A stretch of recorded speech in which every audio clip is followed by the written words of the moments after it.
2. Quem são as pessoas com deficiência visual? Nesse segundo vídeo, vamos conhecer quem são as pessoas com deficiência visual e como podemos fazer para identificar a tecnologia assistiva mais adequada para cada uma delas.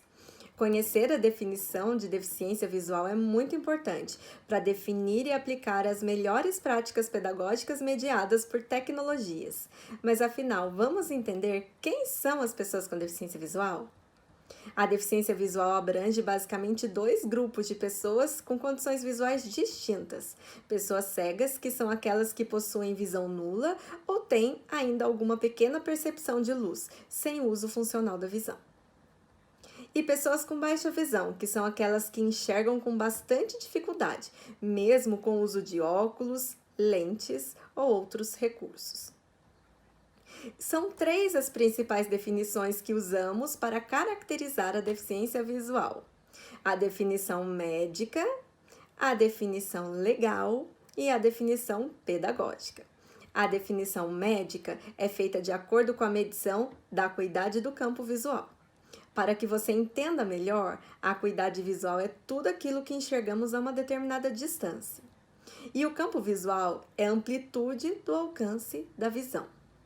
Basicamente, a baixa visão traz uma acuidade inferior a 30% com o melhor olho, com a melhor correção. Menos de 5% de acuidade visual já é considerado cegueira. Existem as pessoas com cegueira legal, que só percebem vultos, só conseguem contar dedos a uma curta distância e só mantêm percepção luminosa.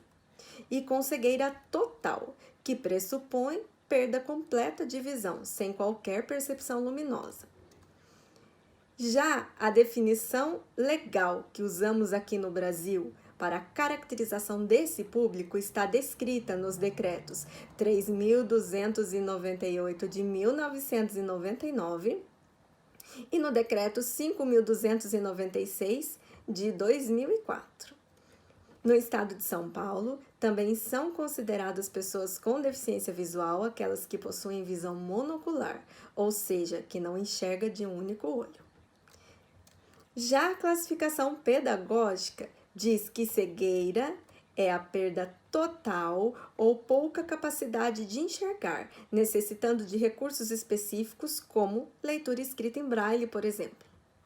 A baixa visão como sendo comprometimento do funcionamento visual, mesmo com correção, necessitando de caracteres ampliados, lupas, contraste de cores e boa iluminação. No geral, pode-se então entender que a deficiência visual é definida como a perda total ou parcial da visão, de causa congênita ou adquirida. As causas congênitas podem ser a amaurose congênita de Leber, malformações oculares, glaucoma congênito, catarata congênita. Já as causas adquiridas são provocadas geralmente por traumas oculares, catarata, degeneração de mácula, glaucoma, alterações retinianas relacionadas à hipertensão ou diabetes.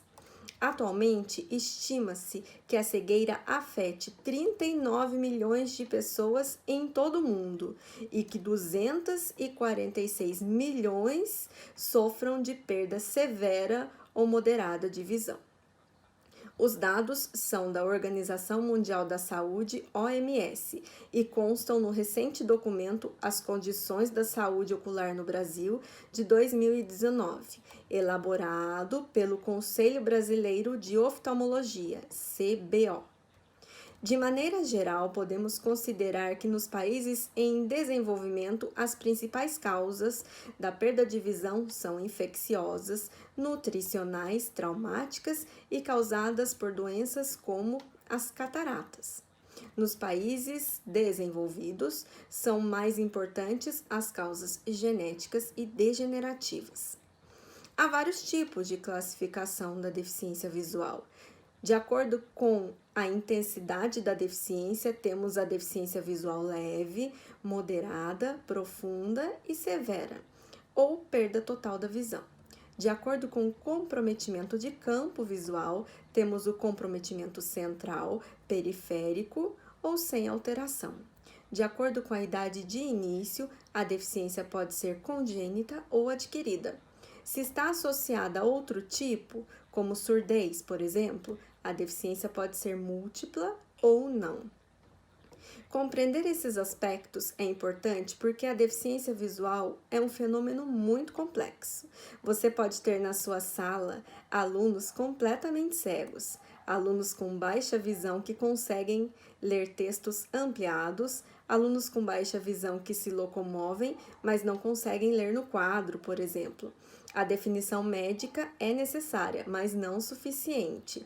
É preciso conhecer as potencialidades e as limitações da condição visual do aluno, por meio da avaliação funcional da visão. Isso requer compreender as condições e os fatores sociais que levam à incapacidade e à dificuldade para realizar as tarefas simples. E quando essas tarefas tornam-se difíceis, entra em cena o que chamamos de tecnologia assistiva, como uma espécie de caminhos alternativos para o desenvolvimento e a conquista da autonomia para as pessoas com deficiência visual. Para explicar isso, Vygotsky, 2011, em seus estudos sobre defectologia, nos conta que as pessoas com deficiência necessitam de caminhos alternativos para que possam compreender o reflexo do mundo externo no mundo interno, e assim terem acesso a toda a cultura produzida e acumulada pela humanidade, interagindo sem quaisquer prejuízos com o seu entorno. Assim é que a tecnologia assistiva aparece como um desses caminhos alternativos, capazes de transformar a maneira pela qual as pessoas com deficiência visual se relacionam com todo o aparato cultural disponível ao seu entorno, fazendo uso de esquemas sensoriais adaptados às diferentes condições. E agora que você já sabe quem são as pessoas com deficiência visual, vamos conversar um pouco lá no fórum? Aguardo você lá. Até já!